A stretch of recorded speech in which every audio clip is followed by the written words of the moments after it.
I've had this Z-packs quilt on the trail for over 100 days.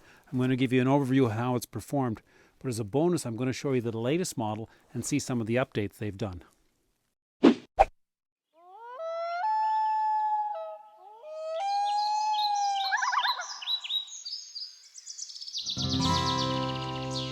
So this quilt has been with me for well over 100 days, about 120 days. Some of it on the Great Divide Trail, some of it on the Appalachian Trail, and some of it on trails local. So it has performed really, really well, and it's been a pleasant surprise. And I say surprise because it is a very light quilt, the lightest on the market in its category, as far as I know. So I wasn't sure if it was going to hold up. So the 100-day mark is a good marker to show whether it's a product worth buying. Now, first of all, the fabric itself is a very light denier, but it's tough, durable, and water resistant. But does it last? Well, it does last. So after 100 days on the trail, it looks brand new, and I've given it a lot of abuse. Now, the other thing that I had some concerns with was the loft itself. It's a very high loft down, and it's 30% overfilled. And the overfill has been a really pleasant surprise because it hasn't shifted. The down has not shifted very much at all. And on the trail itself, I generally just pull it out of its stuff sack, shake it up, throw it in my tent, come back 20 minutes later, and the natural loft of the down takes over, and it's as warm and comfortable as can be that night. So that has performed really well.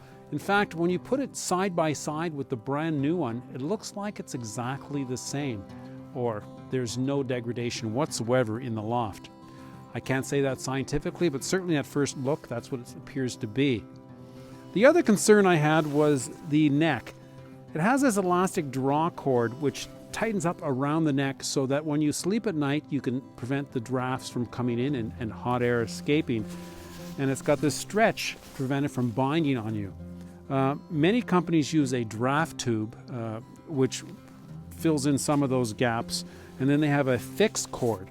Well, they've chose this route, and I wasn't sure if it was going to work because it looked rather flimsy. Well, it's not flimsy. It's tough, and it's worked really well. It always kept me warm.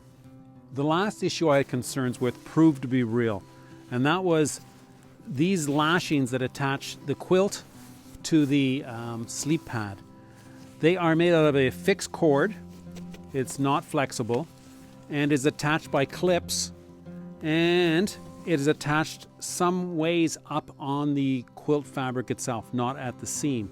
So I was concerned it wasn't going to be strong enough. Well, after about 110 days, I got a small rip at that location. I got some down leakage. I repaired it with tenacious tape, and at first opportunity, I mailed it back to Z-packs for a repair. They repaired it. It's good as new, and kudos to Z-packs for doing that for me. And they did it for free.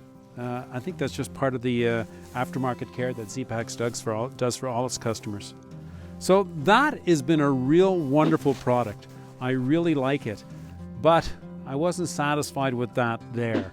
I think I'm going to test out the new model. This is the new model of exactly the same bag. What they've done is they've kept the same loft, the same fabric, the same cord around the neck. But what they have changed is they have changed the cord that attaches the quilt to the pad itself, the sleep pad. Now it's a stretchy cord. It's attached, and the cord itself is attached directly to the seam, which is a stronger hold point. And they have these clips that are a little bit different than they were before, which I'm rather looking forward to trying.